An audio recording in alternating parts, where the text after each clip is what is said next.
하나님 아버지와 그리스도 예수 우리 주께로부터 은혜와 긍휼과 평강이 넘치기를 간절히 축원합니다. 오늘은 복음과 함께 고난을 받으라 5번째 시간이 되겠습니다. 지난 주일에는 여러분들과 함께 복음과 함께 고난을 받을 때에 바람직하지 못한 예와 바람직한 예를 들어보았습니다. 15절을 보시면 바람직하지 못한 예가 나오고 있죠. 아시아에 있는 모든 사람이 나를 버린 이 일을 내가 안하니 그 중에는 부겔로와 허모게네도 있느니라 그랬습니다. 아시아에 있는 모든 사람들이 바울이 감옥에 갇혀 있다, 그리고 바울이 복음 때문에 고난을 받는다, 이런 얘기를 들으니까 바울 곁을 사람들이 한 명, 두 명 떠나기 시작한 겁니다. 그런데 여기서 버렸다라는 단어는 단순히 바울 곁을 떠난 정도만 의미하는 것이 아니고 진리도 하나님도 버린 그런 상태를 의미한다 말씀을 드렸습니다. 그리고 이제 16절을 보시면요, 제대로 이제 바람직한 예가 우리에게 나오고 있는데 그 사람의 이름이 뭡니까? 오네시보로, 그렇게 나와 있죠. 그래서 오네시보로가 16절부터 18절까지 나옵니다. 그는 참으로 그리스도와 함께 고난받기로 작정한 사람입니다. 그래서 바울이 감옥에 갇혀 있다는 얘기를 들을 때에도 부끄럽지도 않고 두려워하지도 않고 강하고 담대한 믿음으로 그를 찾아가서 만나기도 하고 말씀의 교제도 나눈 겁니다. 본인이 찾아가게 되면 굉장히 신분의 위협이 있고 생명의 위협이 있음에도 불구하고 바울을 찾아가게 된 것은 그가 복음과 함께 고난받기로 작정했기 때문인 것입니다. 이렇게 오네시보로 굉장히 바람직한 예로 우리에게 보여주고 있는 겁니다.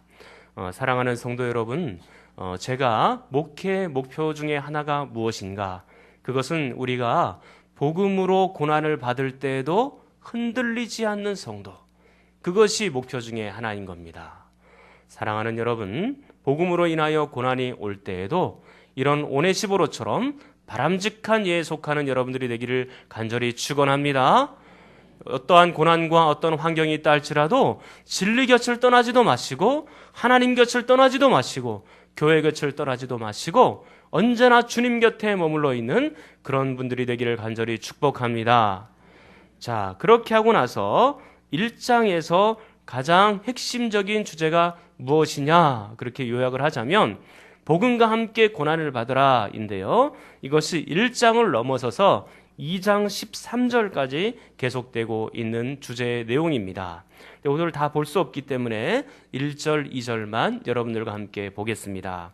근데 2장 1절을 시작할 때 어떻게 시작하고 있는지를 한번 보십시오. 내 아들아, 그러므로, 그렇게 시작하고 있죠. 내 아들은 지금 바울이 디모데에게 내 아들아 그렇게 부르고 있는 것이고, 그러므로 이렇게 시작이 됩니다. 여러분, 이 그러므로 그랬으니까 앞에 있는 문단하고 아주 밀접하게 연관이 되어 있구나, 그렇게 생각할 수 있겠죠. 그렇다면 앞에 있는 문단이 뭡니까? 복음으로 말미암아 고난을 받을 때에 바람직하지 못한 예도 보았고 바람직한 예도 함께 보았으므로, 그런 뜻인 겁니다. 그러니까 바람직하거나 바람직하지 못하거나 이 두 가지를 한꺼번에 다 너희에게 제시를 했으므로, 그 다음에 이렇게 뒤에 말씀을 이어가고 있는 겁니다. 그러니까 우리가 복잡하게 생각할 것 없이 앞에 있는 문단과 2장이 계속해서 13절까지 연결되고 있다, 그렇게 생각을 하시면 될 것 같습니다. 자, 다시 한번 말씀을 드리면 1장을 요약을 했을 때에 가장 핵심적인 주제가 뭐냐? 그것은 바로 복음과 함께 고난을 받으라, 그것인 겁니다. 그리고 2장 1절, 2절로 넘어와서는 복음과 함께 고난을 받을 때에 이것을 잘 이겨나갈 수 있는 구체적인 지침 2가지를 우리에게 말해주고 있는 겁니다. 잘 이겨나갈 수 있는 구체적인 지침이 첫 번째로 뭐냐? 그게 이제 1절 가운데 나타나 있습니다. 자, 1절을 여러분이 읽겠습니다. 1절입니다. 시작.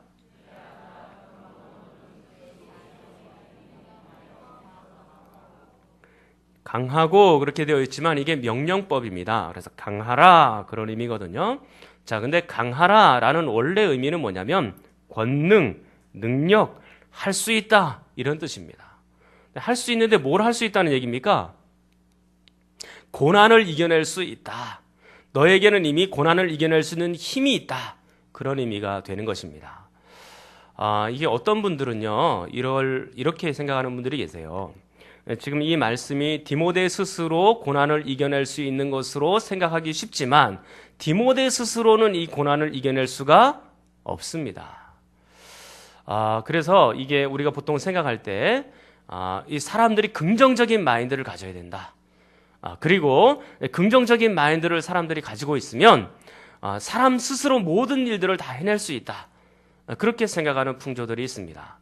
그래서 거울 앞에 서서 넌 할 수 있다. 하면 된다. 해보자. 아침 저녁으로 10번씩만 외우면 너는 반드시 그렇게 된다. 그렇게 얘기하는 분들이 굉장히 많습니다. 이것이 근데 성경적이 아닙니다. 성경에서 뭘 얘기하고 있느냐, 그게 중요한 건 아니겠습니까? 자, 성경을 한번 보겠습니다. 자, 마태복음 16장 14절입니다. 마태복음 16장 24절입니다. 자, 마태복음 16장 24절을 여러분들이 한번 찾아보겠습니다. 신약 성경 맨 앞에 있는 성경이죠. 마태복음 16장 24절입니다. 자, 한번 읽어보겠습니다. 시작.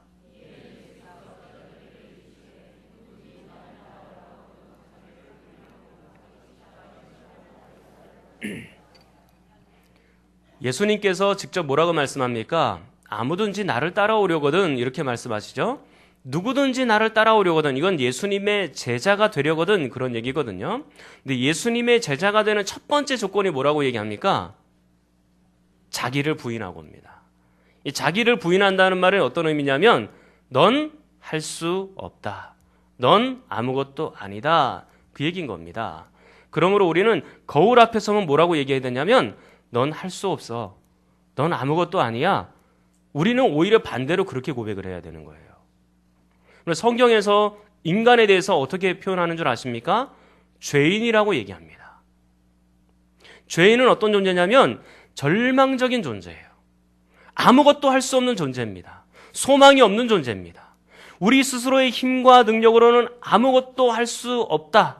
그렇게 생각해야 되는 존재입니다. 우리가 뭔가 이룰 수 있고 우리 스스로 뭔가 할 수 있다. 그렇게 생각해서도 안 되고 그렇게 말해서도 안 되는 겁니다.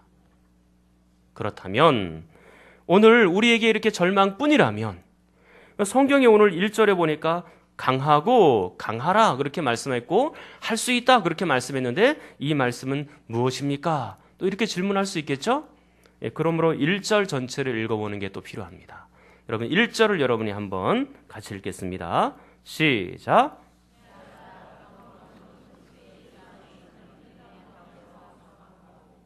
여러분 강하기는 강한데 할 수 있기는 할 수 있는데 우리가 능력과 권능이 있긴 있는데 그 출발점이 어디입니까? 그렇습니다. 그리스도 예수 안이 출발점인 거예요. 그리스도 예수 안에 있는 은혜로 말미암아 할 수 있는 겁니다. 그리스도 예수의 은혜로 말미암아 강하게 되는 겁니다. 디모데 스스로 고난을 이겨낼 수 있는 재간이 없어요. 심지어는 바울도 안 됩니다. 예수 그리스도가 만약에 없다면 바울도 디모데도 절망적인 인생일 뿐이에요. 여러분들이 너무나 좋아하시는 빌립보서 4장 13절 말씀해 보면요. 어떻게 나와 있는지를 한번 보십시오. 자, 빌립보서 4장 13절 한번 또 찾아보겠습니다. 빌립보서 4장 13절입니다. 신약성경 322쪽입니다. 빌립보서 4장 13절. 자, 빌립보서 4장 13절. 자, 여러분들이 한번 읽겠습니다. 시작. 아멘. 내가 모든 것을 할 수 있다. 이 부분 때문에 굉장히 좋아하시긴 하지만 그 앞에 뭐가 있는 것입니까? 내게 능력 주시는 자 안에서 그랬습니다. 이 능력이라는 단어가요. 우리가 방금 보았던 디모데후서 2장 1절에 강하다라는 단어와 헬라어 원문은 똑같은 단어예요. 그러니까 하나님께서 할 수 있게 만들어 주셔야 되는 겁니다. 그래야 할 수 있고 그래야 강한 겁니다. 우리 힘으로 되는 게 아닙니다. 오직 하나님의 은혜 그리고 그리스도 예수의 은혜가 기초인 겁니다. 그게 출발점인 겁니다. 우리 힘으로는 아무도 안 되는 거예요. 제가 요즘에 이제 대신방 기간이라서 가정마다 여기저기 이렇게 다니고 있지 않습니까? 근데 저는 작년에 했던 대신방보다 더 행복하고 더 기쁘고 더 감사한 마음이 있습니다. 앞으로 2달 동안 좀 그렇게 되었으면 좋겠습니다. 그런데 제가 여러분들에게 간들 그게 대단한 사건은 아니에요. 저는 아무것도 아니기 때문입니다. 그래서 하나님 앞에 저는 날마다 이렇게 기도합니다. 하나님, 제가 가서 성도들을 변화시킬 수도 없고 제가 가서 성도들에게 권면하고 제가 가서 성도들에게 말씀 전한다 그래서 그들이 얼마나 바뀌겠습니까? 얼마나 회복이 되고 또 얼마나 이 위로가 되고 얼마나 격려가 되겠습니까? 하나님, 제가 할 수 없는 것 아시죠? 그러므로 하나님께서 오셔서 그 가정마다 역사하시고 하나님이 좀 만져주시고 하나님이 좀 이렇게 잘 다듬어 주시고 하나님께서 이 말씀이 온전하게 효과가 있도록 능력을 좀 허락해 주십시오 라고 하나님 앞에 날마다 기도할 수밖에 없는 연약한 존재인 겁니다. 제가 스스로 가는 게 아니고요, 하나님을 믿고 하나님을 의지하고 그렇게 가는 겁니다. 하나님의 은혜가 아니면 이 일들을 감당해낼 수가 없는 거예요. 그 가정이 하나님의 말씀을 읽을 때 변화되도록 하는 건 하나님의 은혜, 그리스도의 은혜, 성령님의 은혜인 겁니다.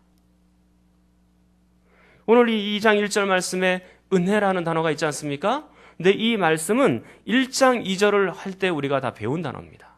은혜와 긍휼과 평강, 이것은요 하나님과의 관계가 있을 때에 주어지는 단어입니다. 예수 그리스도께서 하나님과 우리 사이에 가운데 오셔서 다리를 낳아주셨고 우리가 하나님과 우리 사이에 관계가 맺어지게 된 겁니다. 그런데 관계가 깊으면 깊을수록 어떻게 될까요? 복음과 함께 고난받는 것이 가능해지는 것입니다. 사랑하는 성도 여러분, 여러분들은 복음과 함께 고난을 받되 하나님과 관계가 더 깊어질 수 있기를 간절히 축원합니다. 그리스도의 은혜 안에서 강한, 할 수 있는 그런 사람들이 될 수 있기를 간절히 축원합니다.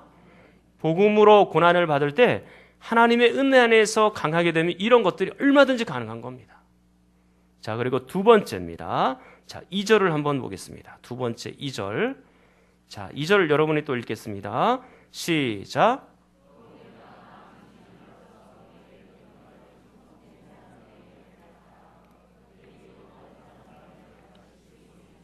아멘.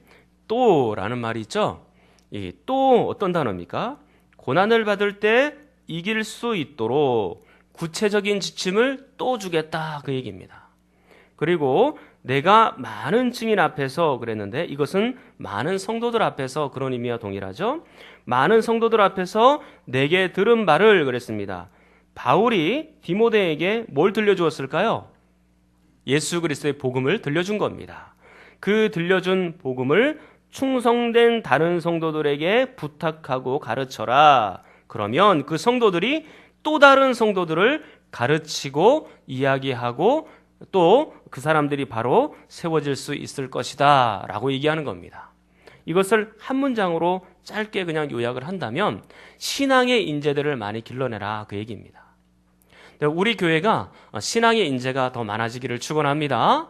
여러분들의 자녀도 신앙의 인재가 되기를 바라고 우리 주일학교 모든 학생들도 신앙의 인재가 되기를 바랍니다. 그러려면 어떻게 되느냐? 우리 장년부가 모범을 보여야 되는 겁니다. 예배드리는 모습, 그리고 하나님의 말씀대로 살아가는 모습, 그리고 여러분들이 기도하는 모습, 그 모든 삶의 모범들을 학생들에게 보여줘야 되는 겁니다. 그럼 학생들이 안 보는 것 같죠? 주일학교 애들이 잘 모르는 것 같죠? 주일학교 애들이요, 다 봅니다. 우리 선생님은 어떤 분이고 우리 교육자는 어떤 분이고 우리 성도님들은 어떤 분이고 그 모든 것들을 표현을 다 못해서 그렇죠? 다 보고 다 알고 있어요. 그 영적인 분위기가 주일학교 가운데 그대로 가는 겁니다. 우리가 잘 못하면 주일학교 아이들도 제대로 성장하지 못할 가능성이 큰 겁니다. 우리가 교사로 직접 그 아이들에게 다가가서 직접 전하지 못한다 할지라도 이제 주일학교 애들을 보면 여러분들이 격려해 주시고 칭찬해 주시고 저 용기를 좀 북돋워 주십시오.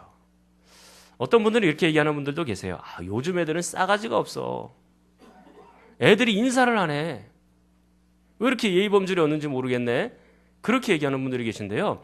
우리 교회 학생들은요, 인사 정말 잘하는 애들입니다.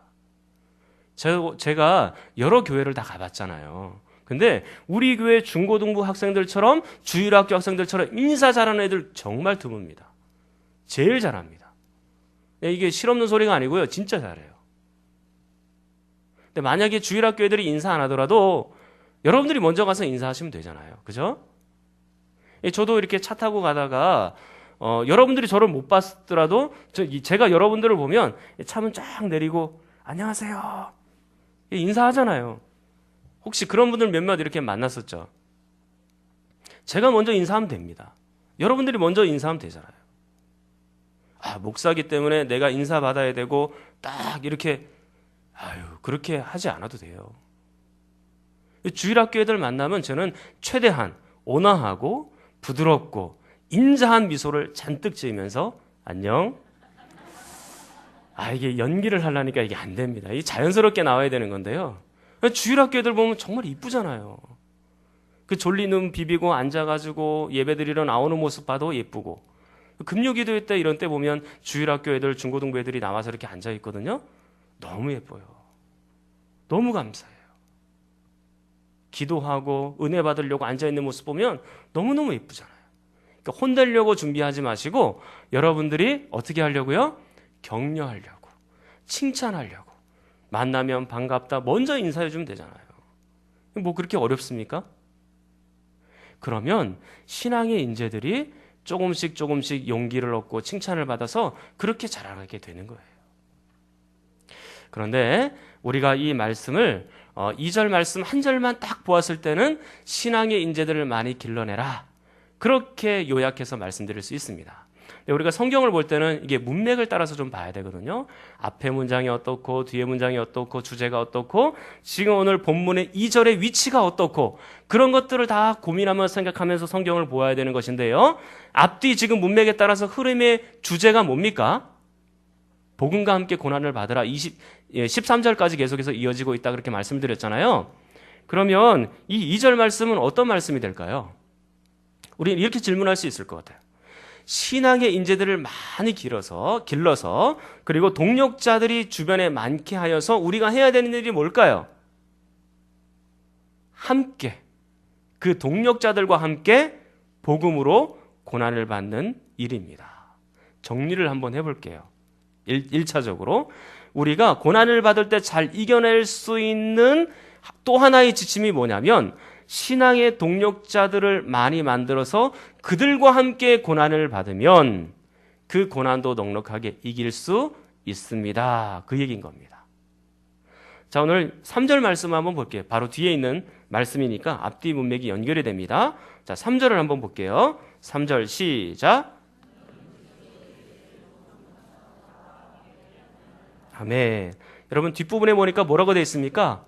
나와 함께 고난을 받으라 그랬죠? 지금 바울과 함께 디모데가 고난에 동참해라 그 얘기잖아요. 자, 그렇다면 이 2절 말씀은 어떻게 해석이 가능하냐? 디모데야, 네가 나와 함께 고난을 받은 것처럼 너도 충성된 사람들을 많이 만들고 신앙의 인재들을 많이 만들어서 그들과 함께 고난을 받으라. 그러면 훨씬 더 그 고난을 잘 이겨낼 수 있단다. 그 얘기인 겁니다. 자, 이해가 되셨죠? 여러분 학교 다닐 때 보니까 요즘에는 뭐 학생들이 체벌을 하지는 않는데 저희들 때만 해도 이 체벌을 많이 했습니다. 어느 날 선생님이 종례 시간에 들어오더니만 전체 일어서 그러더라고요. 책상 위로 다 올라가서 무릎 꿇어. 선생님이 시키니까 뭐 우르르 올라가서 무릎 꿇고 의자다 들어. 그러더니만 선생님이 돌아다니면서 몽둥이로 허벅지를 막 때리시는 거예요. 그리고 한참 또 있다가 어떤 때는 단체 기합 받으러 운동장으로 나가서 전부 엎드려 뻗쳐. 참 이렇게 엎드려 뻗쳐갖고 있고 그런 일들이 꽤 많이 있었습니다. 그런데요, 이게 묘한 동료의식이 있어요. 선생님들이 막 그렇게 혼내고 하는데도 우리끼리는 그게 키득키득 또 우스운 거예요. 혼자 이게 이 벌을 받을 때는 막 이게 좀 서럽고 자존심도 상하고 부끄럽고 막 그렇잖아요. 그런데 이 동료들하고 친구들하고 함께 받으니까 이게 힘이 생기고 감당이 가능한 것 같아요. 제가 학교 다닐 때 벌을 많이 받았겠습니까? 뭘 또 아멘이십니까?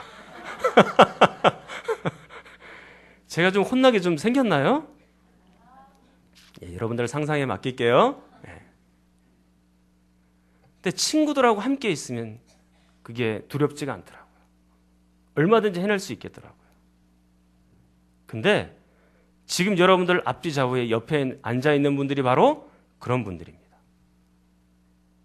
이런 분들을 통해서 함께 신앙의 동력자들이 격려를 받고 서로 위로하면서 함께 가는 거예요. 옆에 있는 분들을요, 한번 그윽하고 가장 사랑스러운 눈빛으로 한번 딱 보십시오. 자, 사랑스러운 눈빛으로. 자, 우리 관현악단, 자, 사랑스러운 눈빛으로. 예. 자, 한번 인사합니다. 이렇게 인사합니다. 당신이 있어줘서 고마워요. 자, 한 번 더 인사하겠습니다. 당신 때문에 환난도 고난도 이겨낼 수 있습니다. 그거거든요. 환난도 고난도 신앙의 동력자들이 함께 있기 때문에 이겨낼 수 있는 겁니다. 실제로 초대교회에서는요, 지금 이 디모데 전후서에 쓸 때가 다 초대교회 시대 아닙니까? 날마다 모이면 성찬식을 한 거예요. 성찬식의 의미가 뭐예요? 그리스도와 함께 우리는 날마다 죽는다. 그겁니다. 성찬식이 다 끝나고 나면 성도들이 식사 교제도 또 함께 나누고, 또 사실 뭐 성찬식 자체가 식사였으니까 함께 나누면서 또 서로 얘기하면서 뭐라고 얘기하냐면, 우리도 그리스도와 함께 지금 고난을 받고 있고 지금 우리의 생명이 위협받고 있지만 우리가 조금만 더 힘냅시다. 조금만 더 견딥시다. 우리 예수님이 함께 있지 않습니까? 그렇게 성도들끼리 위로하고 격려하고 세워주는 거예요. 그래서 흔들리던 사람들도 다시 제자리를 찾고 주님께로 돌아오는 겁니다. 생명을 사람들이 막 일어나가도 막 화형당하고 끓는 물에 사람들이 들어가고 사람들이 사자의 밥이 되고 막 그런 상황을 수도 없이 보면서도 자기들끼리 함께 모여서 기도하고 하나님 도와주십시오. 그리고 우리가 다 이겨낼 수 있습니다. 견딜 수 있습니다. 힘내십시오. 격려하면서 그렇게 가니까 이 동력자들 때문에 이겨나갈 수 있는 거예요. 이게 성도의 진정한 교통입니다. 성도의 진정한 교제예요. 그럼 우리 사도신경에서 성도가 서로 교통하는 것과 그렇게 말씀 고백하지 않습니까? 성도의 진정한 교제가 여기 있는 겁니다. 우리가 한참 웃고 떠들고 막 그렇게 하다가도 그리스도의 말씀으로 다시 돌아왔어. 우리가 이 세상에서 살아갈 때 고난이 있고 말씀으로 살아갈 때 사람들의 핍박이 있고 환난이 있고 조롱이 있지만 그래도 예수 그리스도 때문에 견뎌냅시다. 그리스도의 은혜 때문에 이겨냅시다. 그렇게 서로 교제가 되는 거예요. 이게 진정한 교제인 거죠. 신앙의 동력자들이 있기 때문에 가능한 일입니다. 오죽하면 그 성도의 교통을 사도신경 안에다 다 집어넣어 놨겠어요. 굉장히 중요한 문제거든요. 사랑하는 여러분, 여러분들은 여러분들의 신앙의 동력자들과 함께 이 모든 고난에서 다 승리할 수 있기를 간절히 축원합니다. 이제 말씀을 맺겠습니다. 여러분, 여러분들이 복음과 함께 고난을 받는다 할지라도 여러분 혼자 받는 게 아닙니다. 오늘 말씀에 의하면 그리스도께서 계시고 그리고 우리가 사랑하는 신앙의 동력자들, 신앙의 인재들이 함께 고난받고 있는 겁니다.